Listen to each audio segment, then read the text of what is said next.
All right, we're doing 2022 NFL draft grades for every team. We already did the Arizona Cardinals. Now it's time for the Atlanta Falcons. And then for those who don't remember, Drake London was their top pick overall, 8th overall pick, wide receiver from USC. Then Arnold Ebiketie from Penn State at 38 overall, followed with Troy Andersen, linebacker from Montana State at 58, Desmond Ridder at 74, DeAngelo Malone at 82, Tyler Allgeier at 151, Justin Shaffer, I think Shaffer's how you say it, at 190, John FitzPatrick at 213. That's their entire draft class. And for a team that's clearly rebuilding, with Marcus Mariota at quarterback right now, Matt Ryan no longer on the roster, Calvin Ridley suspended injury, Julio Jones has been gone for a full year. This roster is in real tough shape. This roster is probably a bottom 5 roster in the NFL, or at least it was before the draft. It might still be after the draft. But I'm giving Atlanta an A. I think they've nailed this draft class. They got basically every position they want to take. I know some people really don't like Drake London. All the people complain about, he doesn't separate now. Yeah, I get that. He doesn't separate as naturally as you would like. But I think you're underselling his separation skills, first off. And second off, he was so dominant at the catch point that I really don't care. I don't need him to be Jameson Williams because of the fact of how good he is at the catch point. He won 69% of his contested catches this past year. I'm fine with that. So I'm fine buying into Drake London at 8th overall. Ebiketie, perfect for what they need on that defense. They got him at 38. I had him ranked 26th overall in this draft class among all players. That's a value pickup. Troy Andersen, linebacker from Montana State, is a bit of a developmental guy.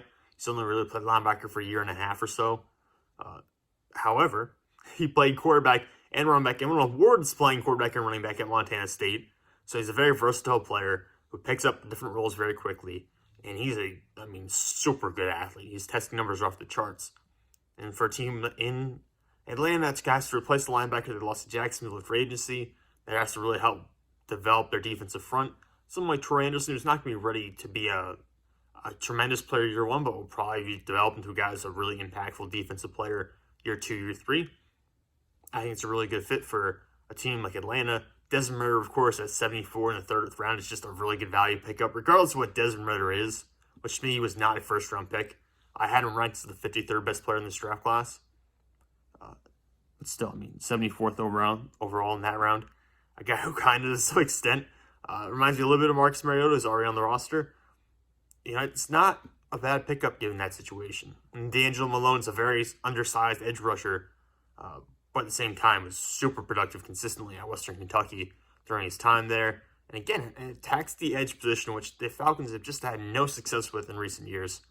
So that's a really good pickup as well. Tyler Allgeier, running back from BYU, could be the second best back in this team immediately now that Mike Davis got cut. So I expect him to have a big role. Shaffer from Georgia as a guard is going to be a rotational guy, probably mainly a backup guy throughout most of his career. But I could see him see some snaps this year given the state of state of Atlanta's offensive line. And then John FitzPatrick, the tight end from Georgia, inline tight end. Someone that Arthur Smith's going to like a lot for that role. It's a role that you cannot play Kyle Pitts in, and FitzPatrick will fill that position as an inline tight end. So overall, I'm giving this draft class an A grade.